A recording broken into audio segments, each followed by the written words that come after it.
Advocate Sundaresan speaking. ആ, വരുമ്പോ ഒരു 10,000 രൂപ ക്യാഷായി കൊണ്ടുവരണം. ക്യാഷോ? ചെക്ക് പോരെ? ചെക്ക് ബുദ്ധിമുട്ടാ, ക്യാഷായി തന്നെ കയ്യിലിരിക്കട്ടെ. അതെല്ലാ കാര്യങ്ങൾക്ക് എളുപ്പമായിരിക്കും എന്നാ ജലജയും പറയണേ. ശരി, കൊണ്ടുവരാം.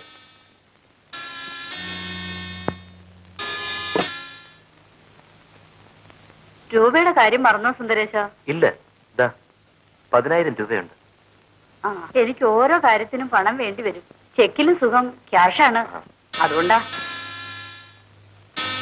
പക്ഷേ ക്യാഷ് അപകടമാണ്, ശ്രദ്ധിച്ചില്ലെങ്കിൽ പോകും. പ്രത്യേകിച്ച് മഹാറാണിയുടെ കാഴ്ച. അതിന് ജലജ കൂടെ ഉണ്ടാവല്ലോ, ഒക്കെ അവള് നോക്കിക്കോളും. ശരി, എന്നാ സുന്ദരേശൻ പോകൂ, എനിക്കൊന്ന് ഷോപ്പിങ്ങിന് പോണം. പിള്ളേ, കാർ റെഡി.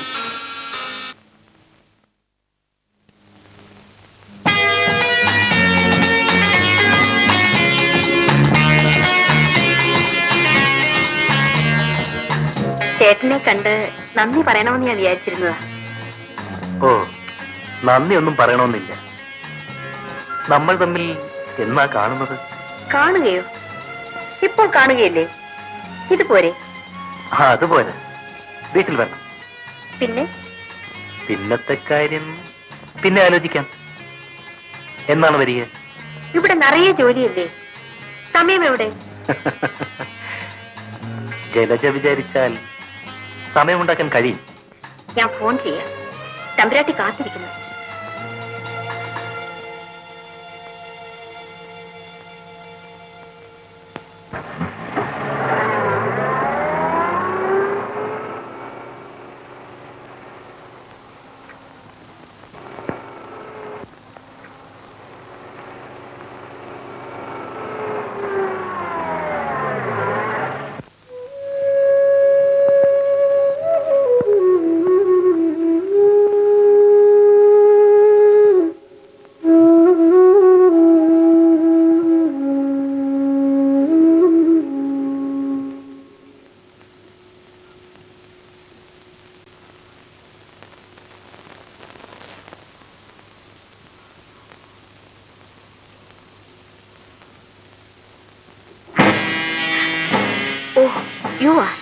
ഇതാ റാണിയുടെ ഡയറി.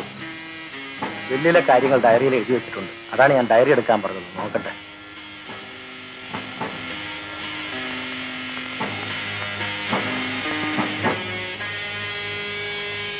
എസ്റ്റേറ്റും കൊട്ടാരങ്ങളും അടങ്ങുന്ന സ്ഥാവര സ്വത്തുക്കളെല്ലാം രോഹിണിക്ക്, കൂടാതെ ബാങ്കിൽ ഡെപ്പോസിറ്റ് ചെയ്തിരിക്കുന്ന തുകയിൽ നിന്ന് 25 ലക്ഷം രൂപ രോഹിണി. ബോണ്ടുകൾ, യൂണിറ്റ് ട്രസ്റ്റുകൾ, ഷെയറുകൾ എന്നിവയും രോഹിണിക്ക്. ബാങ്കിലെ ഡെപ്പോസിറ്റ് തുകയിൽ നിന്നും 5 ലക്ഷം രൂപ സുന്ദരേശന്. ബാങ്കിലെ ഡെപ്പോസിറ്റ് തുകയിൽ നിന്നും 50 ലക്ഷം രൂപ മ്യൂസിക് റിസർച്ച് അക്കാദമിക്ക്. ബാങ്കിലെ ഡെപ്പോസിറ്റ് തുകയിലെ പലിശയിൽ നിന്നും 10,000 രൂപ മിസ്സസ് സരോജിനി ദേവിക്ക്. പാവം മരിച്ചുപോയി. ആരായിരുന്നു? പഴയ നേഴ്സായിരുന്നു. പോട്ടെ, വായിക്കൂ. ബാങ്കിലെ ഡെപ്പോസിറ്റ് പലിശയിൽ നിന്ന് 10,000 രൂപയും കാറും പിള്ളയ്ക്ക്. കണ്ടോ മഹാറാണിയുടെ സ്നേഹം. 10,000 രൂപ. ഒരു 15 ലക്ഷം രൂപ കൊള്ളിച്ചിരുന്നെങ്കിൽ സ്നേഹം മനസ്സിലാക്കാമായിരുന്നു. ഇതും അഡ്വക്കേറ്റ് സുന്ദരേശന് കിട്ടാൻ പോകുന്ന തുകയുടെ കാര്യവും നിങ്ങൾ തമ്മിൽ സംസാരിക്കുമ്പോൾ ഉപയോഗിക്കണം. അയാൾക്ക് ഫോൺ ചെയ്തില്ലേ? ഈ ഡയറി എടുത്ത സ്ഥലത്ത് തന്നെ വെച്ചേക്കും, സംശയം തോന്നാൻ ഇടകൊടുക്കരുത്.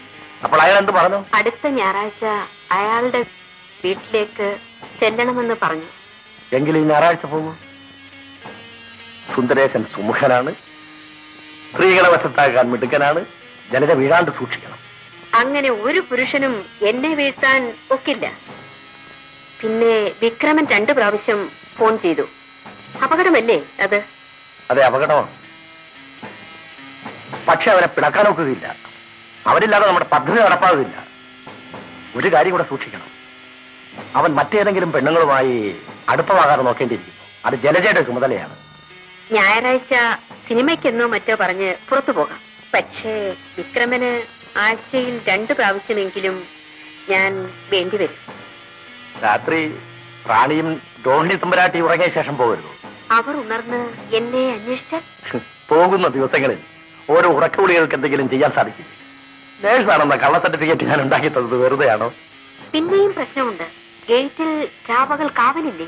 മതിൽക്കെട്ടിന്റെ പിന്നിൽ വലതുവശത്തായി ഒരു ചെറിയ വാതിലുണ്ട്.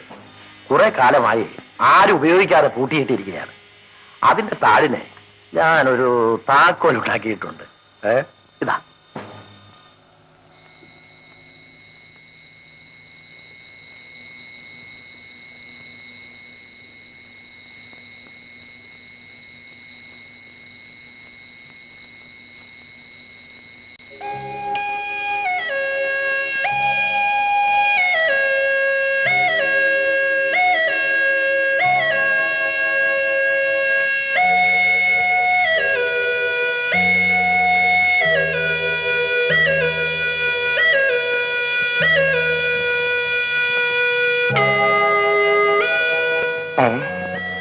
പോയോ?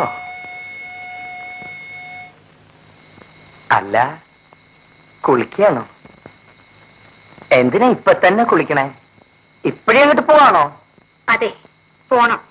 വിക്രമൻ ഉറങ്ങിക്കോളൂ. ഈ രാത്രി മുഴുവനും ഞാനിവിടെ ഒറ്റയ്ക്ക് കഴിയണ്ടേ? ഇതെല്ലാം നമ്മുടെ നന്മയ്ക്ക് വേണ്ടിയല്ലേ? ഒരു കാര്യം ഞാനിങ്ങോട്ട് പറയാം, കേട്ടോളൂ.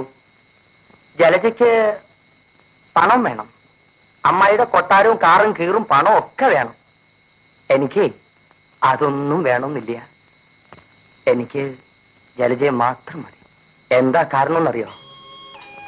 എനിക്ക് സ്നേഹമുണ്ട്, അതുകൊണ്ടാണ്.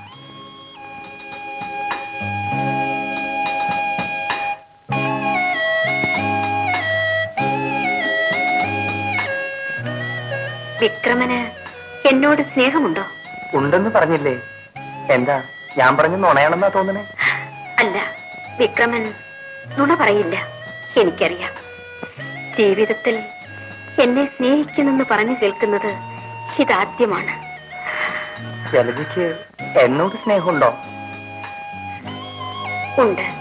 എത്രയെന്ന് പറഞ്ഞറിയിക്കാൻ കഴിയാത്തത്ര സ്നേഹമുണ്ട്. അതുകൊണ്ടാ ഞാൻ ഇതിലൊക്കെ തയ്യാറായത്. എത്രയും വേഗം ഇതൊക്കെ ഒന്ന് അവസാനിച്ചിരുന്നെങ്കിൽ. ഞാൻ പോകട്ടെ വിക്രമ. റാണി ഉണർന്നാൽ എന്നെ അന്വേഷിക്കും. ഒറ്റയ്ക്ക് പോണ്ട, ഞാൻ കൊണ്ടാക്കാം.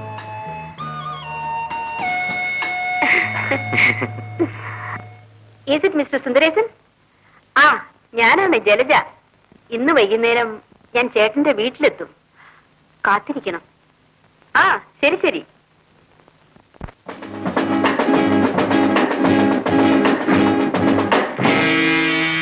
സുന്ദരേശനുമായി സംസാരിച്ചില്ലേ? സംസാരിച്ചു. പദ്ധതി എങ്ങനെയാണ്? ഞങ്ങൾ ബെഡ്റൂമിൽ ആയിരിക്കും. അപ്പുറം മതിൽ, അതിനപ്പുറം മൈതാനം. ഇതാണ് സാധനം. ഇതിനകത്ത് മൈക്രോഫോണാണ്. എവിടെയും ഒട്ടിപ്പിടിക്കും. കട്ടിലിന്റെ തലയ്ക്കിലെ പാളിയിലായാൽ കൂടുതൽ നന്നായിരിക്കും. എല്ലാം അവസാനിച്ചാൽ ഞാൻ 2 പ്രാവശ്യം ഹോണടിക്കും.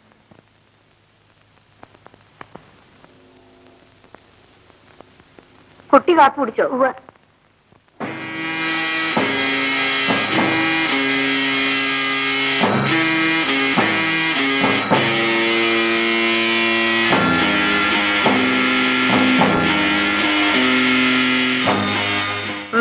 എന്താ ഉള്ളേ? സ്വല്പം തകരാറ് കാണുന്നുണ്ട് കാറിന്റെ കാർബറേറ്റർ. അതിനിപ്പോ എന്താ ചെയ്യാ? വൈകുന്നേരം വർക്ക്ഷോപ്പിൽ കൊടുത്താൽ രാത്രി നന്നാക്കി കിട്ടും. അപ്പോ പിള്ളേർ രാത്രി വരെ ഉണ്ടാവില്ല എന്നർത്ഥം. ഇവിടെ ഒന്ന് സിനിമയ്ക്ക് പോവാണെന്ന് പറഞ്ഞു. അപ്പോ രാത്രി വരെ ഇവിടെ ആരും ഉണ്ടാവില്ല. എന്നാൽ ഞാനിന്ന് സിനിമയ്ക്ക് പോകുന്നില്ല മഹാറാണി. നീ പോയിക്കോളൂ. ഈ പ്രായത്തിലല്ലേ സിനിമയെല്ലാം കണ്ട് സന്തോഷിക്കാൻ പറ്റുള്ളൂ. പിള്ളേ, ഒരു കാര്യം ചെയ്യൂ. പോകുമ്പോ ഇവിടെ തിയേറ്റർ ഇറക്കി വിടൂ.